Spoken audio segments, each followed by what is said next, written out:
الحمدللہ رب العالمین والعاقبۃ للمتقین والصلاۃ والسلام علی رسولہ الکریم اما بعد۔ باتیں خدیجہ رضی اللہ عنہا کے تعلق سے یعنی ان کی فضیلت کے تعلق سے باتیں چل رہی تھی۔ حدیث نمبر ہے 3820 عن ابی ہریرہ رضی اللہ عنہ قال، ابو ہریرہ رضی اللہ عنہ سے روایت بیان کرتے ہیں، اتا جبریل النبی صلی اللہ علیہ وسلم فقال یا رسول اللہ، کہ ایک مرتبہ جبریل علیہ السلام اللہ کے رسول صلی اللہ علیہ وسلم کے پاس تشریف لائے۔ ایک واقعہ نقل کرتے ہیں۔ جبریل سید الملائکہ فرشتوں کے سردار جو انبیاء کے پاس اللہ کا پیغام لے کر آتے تھے، نبی کریم صلی اللہ علیہ وسلم کے پاس بھی یہی پیغام لے کے آتے تھے۔ تو ایک مرتبہ اللہ کے رسول صلی اللہ علیہ وسلم کے پاس آتے ہیں اور کہتے ہیں کہ اللہ کے رسول، حاضی خدیجۃ قد اتت معہا اناؤن فی ادام او طعام او شراب، کہ اللہ کے رسول خدیجہ آ رہی ہیں اور ان کے پاس ایک برتن ہے جس میں کچھ سالن ہے یا کوئی پینے کی چیز ہے یا کوئی کھانا ہے، یعنی خدیجہ کچھ کھانے پینے کی چیز لے کر اللہ کے رسول کے پاس آ رہے ہیں،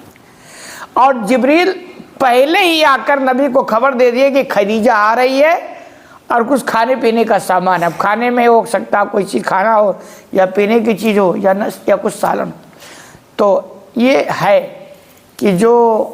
بیویاں ہوتی ہیں حقیقت میں نیک بیویاں، وہ اپنے سے زیادہ خیال اپنے شوہروں کی کرتی ہیں، اپنے شوہروں کی کرتی ہیں کہ ان کو اچھا سے کھلائیں، اچھا پہلائیں، ان کا پورا خیال کریں، کیونکہ ان کے دماغ میں ہوتا ہے کہ ان کو راضی کریں گے تبھی ہماری بات بنے گی۔ کیونکہ وہ حدیث ہے نا کہ کوئی عورت اس حال میں مری کہ اس کا آدمی ناراض تھا، کتنی ہی دیندار کیوں نہ رہی، وہ معاملہ بہت ٹیڑھا ہے۔ تو خدیجہ ہیں، الحمدللہ بڑی قربانیاں انہوں نے دی ہے، تو یہ کوئی کھانا وانا بنا کے لے کر کے اللہ کے رسول صلی اللہ علیہ وسلم کے پاس تشریف لا رہی ہیں، اور جبریل پہلے آ کر کے بتا دیے کہ خدیجہ آ رہی ہیں اور ان کے پاس ایسا کچھ ہے۔ فَإِذَا يَعْتَدْ کا فَقْرَ عَلَيْهِ السَّلَامَ مِن رَبِّهَا وَمِنِّي، اب آگے کہتے ہیں جبریل کہ جب وہ خدیجہ آپ کے پاس آ جائیں تو ان کو ان کے رب کے جانب سے سلام بولنا۔ کتنی عجیب بات ہے،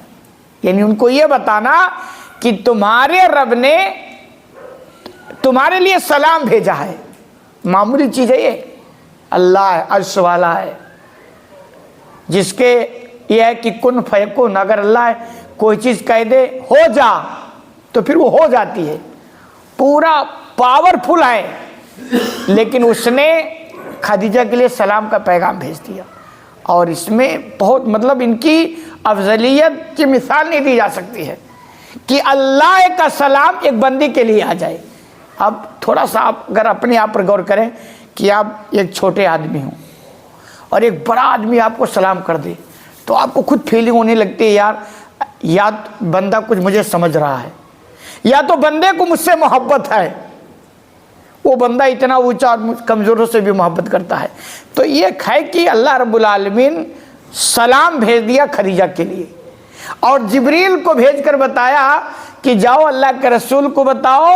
اور اللہ کے رسول خدیجہ کو بتائیں کہ تمہارے رب نے تمہارے لیے سلام بھیجا ہے۔ اور آگے جبریل کہتے ہیں وہ میرے جانب سے بھی ان کو سلام۔ جب اللہ سے سلام ان کے لیے بھیج دیا تو پھر میرے جانب سے بھی تو سلام رہے گا۔ آگے بیان کرتے ہیں وَبَشِّرْهَا بِبَيْتٍ فِي الْجَنَّةِ مِنْ قَصَبٍ، ایک خوشخبری تو یہ ہے کہ اللہ کا سلام تمہارے پاس آ گیا۔ دوسری خوشخبری یہ ہے کہ ان کے لیے جنت میں موتیوں کا محل ہے، موتیوں کا محل ہے۔ جنت کی خوشخبری دنیا میں مل گئی، اور آگے فرمایا لا صخبہ فیہ ولا نصب، وہ جنت یا وہ محل جس میں نہ کوئی شور شرابہ ہوگا اور نہ کوئی تھکان ہوگی، نو ٹینشن، وہ جگہ ہے۔ ہوتا ہے کہ جب آدمی دنیا میں قربانیاں دیتا ہے نا تو جب اس کو ایک آس ہوتی ہے کہ ہمیں ان قربانیوں کے بدلے میں کچھ ملے گا تو اس کی قربانیاں بڑھ چڑھ کر ہوتی ہیں۔ تو خدیجہ رضی اللہ تعالیٰ عنہ